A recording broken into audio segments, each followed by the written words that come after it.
Côté du périph' était un film, une sorte d'action comédie, un peu comme les buddy movies, voilà, qui ont bercé notre jeunesse. Deux personnages que tout oppose sont obligés de collaborer ensemble, ils n'ont pas le choix. C'était ce genre de film que j'avais envie vraiment de remettre au goût du jour.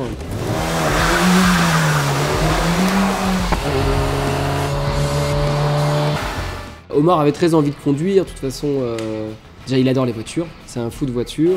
Au début du film, Omar dans sa voiture, il est en ZX, donc à aucun moment on pense que c'est un policier. C'était toute l'idée du départ, c'est de le faire passer voilà, pour quelqu'un de quelconque dans sa ZX, et c'est en réalité un policier en planque, mais il fait tellement policier en planque qu'il est lui-même pourchassé par des policiers qui eux-mêmes vont le bloquer.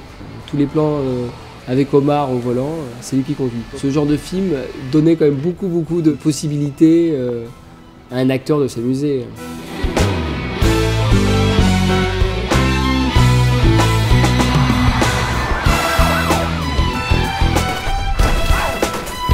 Chaque voiture représente vraiment un personnage. Par exemple, le personnage de Cardinet, qui est un grand patron, qui représente le pouvoir.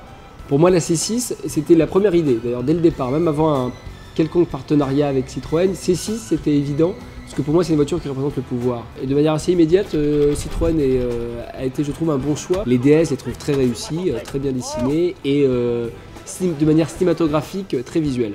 Après, sur Laurent, la DS4, elle est venue aussi de manière évidente, parce qu'elle était assez moderne, elle représentait bien le personnage.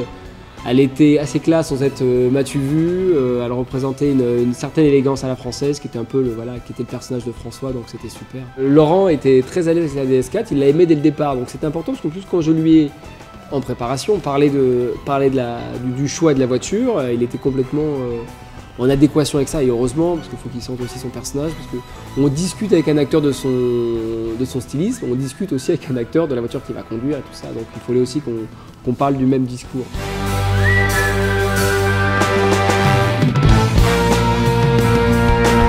Le personnage de François se déplace énormément en banlieue.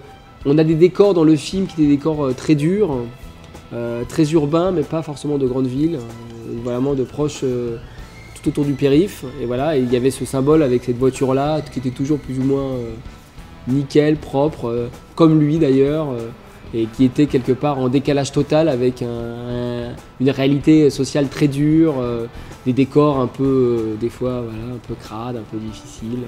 Et donc ça a apporté le décalage du personnage, le véhicule a apporté le décalage du personnage. On voyait cette belle DS4, voilà, c'était François qui marchait avec ses chaussures de cuir dans la boue, quoi. Cette symbolique-là était amusante visuellement, c'est sûr.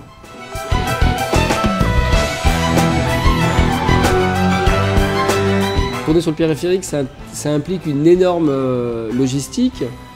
Déjà par rapport aux autorisations, c'est très compliqué de les obtenir. On est à la merci de la préfecture de police et tout ça, donc il faut vraiment être dans leurs petits souliers. Nous on a utilisé 3 portes qui sont autour de la porte de Bagnolet.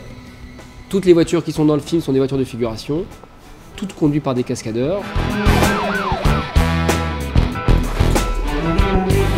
Citroën a apporté quelque chose par rapport à l'identité même de mon film, de faire une comédie à l'américaine, mais avec un ton résolument français. Il y a plein de raisons qui m'ont amené vers la marque, vers cette marque. Comme n'importe quelle collaboration, elle doit être 50-50, sinon elle est un peu faussée.